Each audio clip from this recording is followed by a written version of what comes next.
As the war with Iran continues, businesses and shipping companies are growing increasingly concerned about potential disruptions to the global supply chain, from rising shipping costs to delayed cargo and vessels stranded at sea.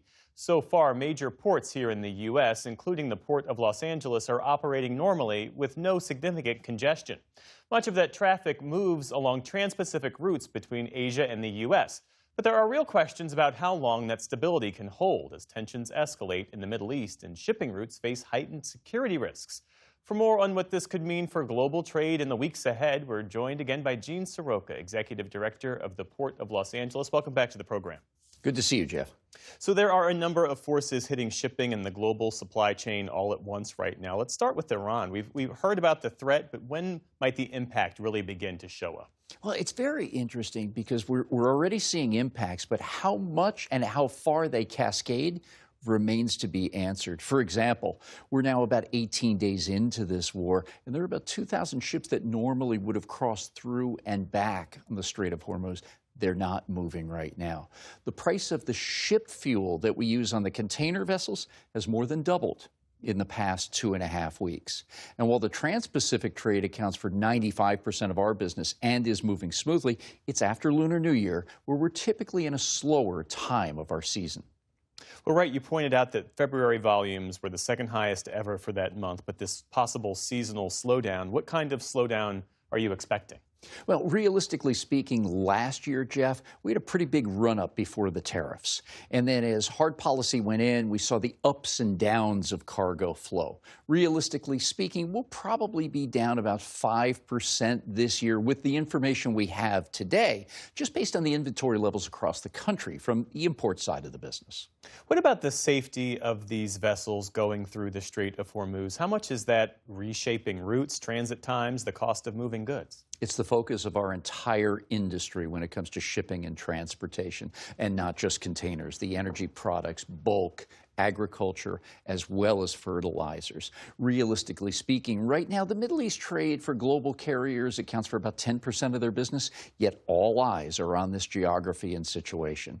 We have to look at reroutes possibly for fueling of those vessels. And what do you do with those ships with the Arabian Gulf, as well as the Red Sea, both in high-level security alerts?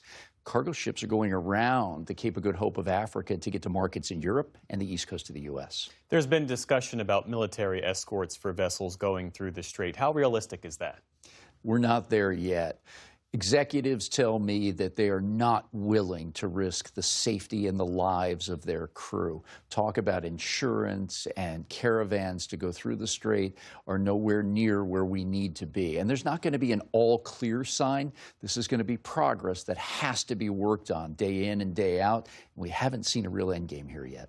Given your experience, your past experience working in the Middle East, what other flashpoints are you worried about when it comes to global shipping?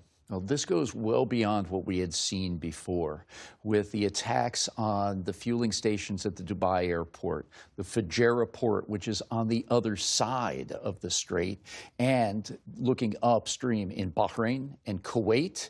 These are all concerning areas because there's A, lot of consumption, and B, the output from these areas on the energy products is very important to the world markets.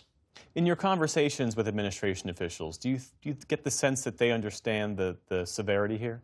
Yes, I do. And there are no real clear answers. This has been a complicated situation for decades. And one of the concerns we had when I lived in the Middle East was that day that that strait closed. We've reached that, and the consequences are quite dire. What signs are you watching for most closely at the Port of Los Angeles? Well, realistically, that cargo flow. When we look at the velocity of the ships, how quickly they're unloaded, the trains and the trucks that move, and all of those key indicators are really humming at this point, better than where we were before COVID. Watching that price of fuel because it will get passed on to the importers and exporters, and then ultimately their customers and consumers.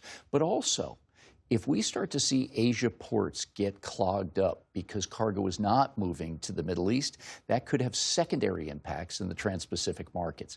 And just think of that port congestion that we witnessed several years back.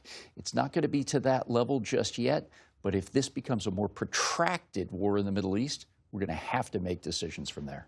Gene Seroka, Executive Director of the Port of Los Angeles. Thanks for being here. Thank you, Jeff.